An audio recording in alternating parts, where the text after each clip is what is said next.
Hello students, welcome to Red Shikshan Sanstha's present e-learning classes. Today we are going to learn the half part of the Red-Headed League lesson, Unit 4, 4.3, the Red-Headed League part.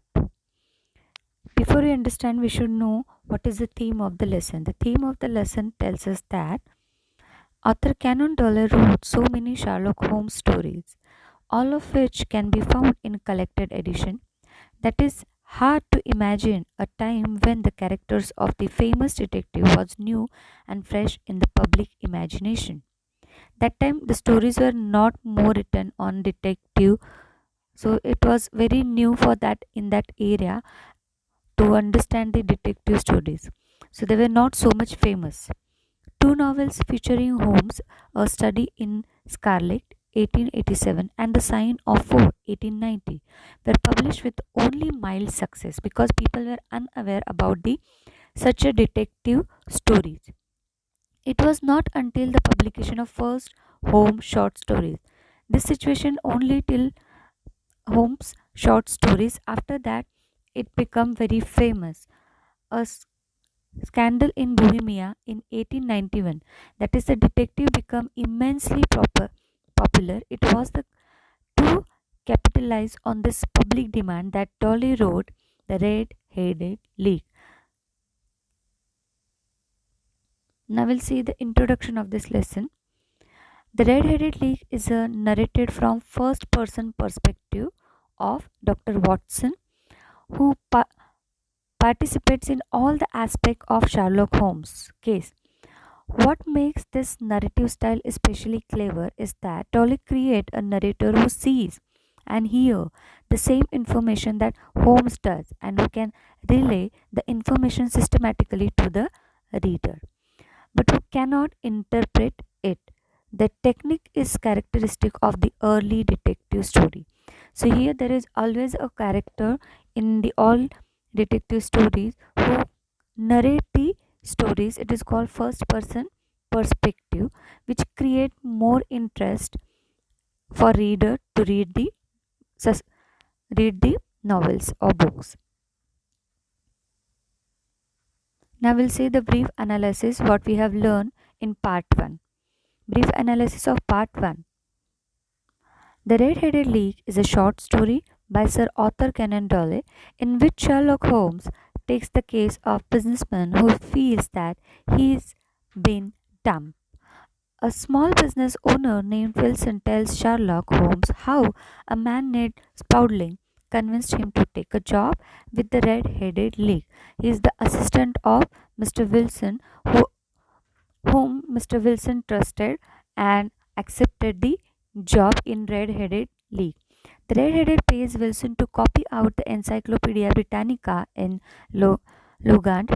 Wilson does this for 8 weeks up until the league is disbanded. Now, next part we are going to learn now.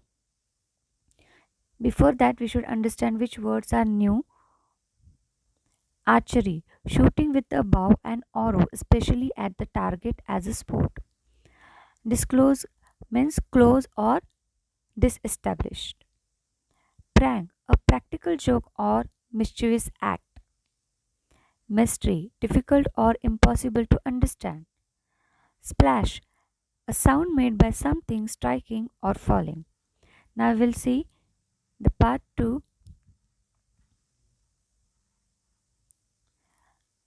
This went on after day, Mr. Holmes, said Wilson. And on Saturday I got my salary. It was the same next week and the same the week after. After a few days, Mr. Duncan Rose come in only once in a while, and after time he did not come in at all. Mr. Wilson continues. 8 weeks had passed. In the first part of this, Mr. Wilson is speaking about what has happened with him. He is telling all information, whatever he has done in that red-headed league. He has written Britannica, Britannica Encyclopedia, and when he was doing his job, his boss, Mr. Rose Duncan, used to come and look after him. and this he was continually did, but at the end days he just comes only once. And like this he had written about abbots, archery, etc., and hope that I might get on the B soon. And then suddenly the whole business came to an end. Holmes asked with the question. Yes, sir. This morning I went to my work as usual at 10 o'clock, but the door was shut and the lock with the little note name on it. It said, "The Red Headed League is dissolved October 9, 1880s." So, this was the last time he went to the Red Headed League office, where he saw that the office is closed and the company is disestablished. So that's why he was worried what exactly happened. Then went to Mr. Holmes, Sherlock Holmes, and narrate all his story to him. And he was shocked. I was shocked. I didn't know what to do. Mr. Wilson went with his story. Here he was continually telling the story, and this we are reading from the book. His first person, Mr. Watson, is explaining, narrating the story.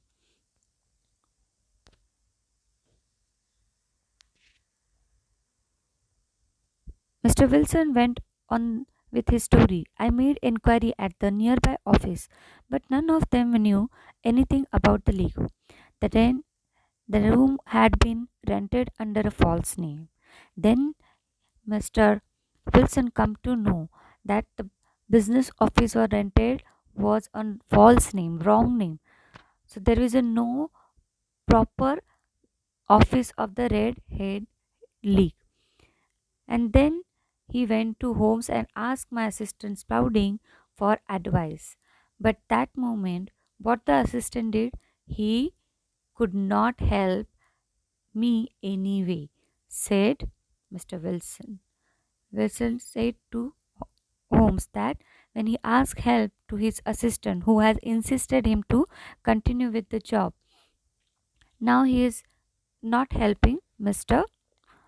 Wilson.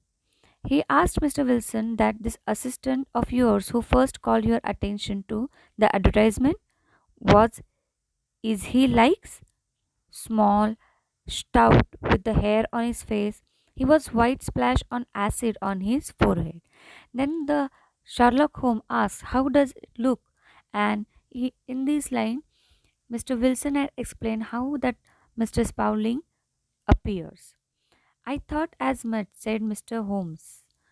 He still with you?" "Oh, yes, sir." "That will do, Mr. Wilson. I give you my opinion on this subject in day or today. Today is the Saturday, and by Monday we may come to a conclusion." At the end, after listening the whole story from Mr. Wilson, Mi- Sherlock Holmes asked some question to Mr. Wilson about his assistant, and after listening them, Mr. Holmes said that he will be give him a answer of his question on Monday. So here we end this story. Students will continue the next part in our next class. I hope you all have understood. Thank you so much.